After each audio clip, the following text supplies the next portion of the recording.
Hi friends, today మన KT's గ్రిల్లో mushroom pepper fried rice ఎలా చేయాలో చూపిస్తాం. మష్రూమ్ అంటే ఇష్టం లేని వాళ్ళకు కూడా ఈ మష్రూమ్ పెప్పర్ ఫ్రైడ్ రైస్ ఇవ్వండి, చాలా బాగా నచ్చుతుంది. స్టవ్ మీద ఒక ఐరన్ కడాయి పెట్టుకొని లైట్గా ఆయిల్ పోసి హీట్ చేసుకోండి. ఆయిల్ హీట్ ఎక్కిన తర్వాత తాలింపు గింజలు, పచ్చిమిర్చి యాడ్ చేయండి. తర్వాత ఆనియన్ యాడ్ చేసి లైట్గా సాల్ట్ యాడ్ చేయండి.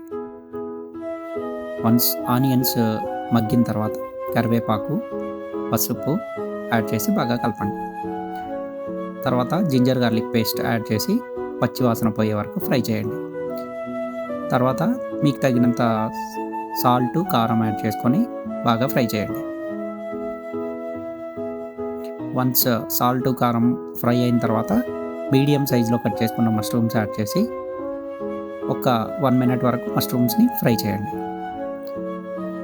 వన్స్ మష్రూమ్స్ 1 మినిట్ ఫ్రై అయిన తర్వాత మూత తీసి ఒక హాఫ్ గ్లాస్ వాటర్ యాడ్ చేసి బాగా కలపండి. ఈ కారం, ఉప్పు, ఈ మసాలాల్లో మష్రూమ్స్ని ఒక 70-80% కుక్ చేసుకోండి. వన్స్ మష్రూమ్స్ కుక్ అవుతున్నప్పుడు లైట్గా పుదీనా యాడ్ చేయండి, కొత్తిమీర, పుదీనా. వన్స్ మష్రూమ్స్ కుక్ అయిన తర్వాత సన్నగా కట్ చేసుకున్న బటర్ స్లైసెస్ యాడ్ చేయండి. బటర్ స్లైసెస్ మీ ఫ్రైడ్ రైస్కి మంచి ఫ్లేవర్ ఇస్తుంది. వన్స్ మష్రూమ్స్ కుక్ అయిన తర్వాత ముందుగా పొడిగా కుక్ చేసుకున్న 2 గ్లాసెస్ రైస్ని యాడ్ చేసి బాగా టాస్ చేయండి.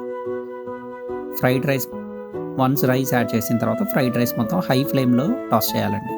హై ఫ్లేమ్లో టాస్ చేస్తేనే మీ ఫ్రైడ్ రైస్కి ఈ మసాలాలు మొత్తం బట్టి టేస్టీగా ఉంటుంది. ఇప్పుడు at the end the secret ingredient mushroom pepper fried రైస్లో పెప్పర్ యాడ్ చేయండి. ఈ లాస్ట్లో పెప్పర్ యాడ్ చేయడం వల్ల ఫ్రైడ్ రైస్కి టేస్ట్ చాలా బాగుంటుంది. పెప్పర్ యాడ్ చేసి బాగా టాస్ చేసిన తర్వాత సన్నగా తరిగిన కొత్తిమీర కూడా యాడ్ చేసి బాగా టాస్ చేయండి హై ఫ్లేమ్ మీద. అదండి, గుమగుమలాడే మష్రూమ్ ఫ్రైడ్ రైస్ రెడీ. చాలా టేస్టీగా ఉంటుందండి.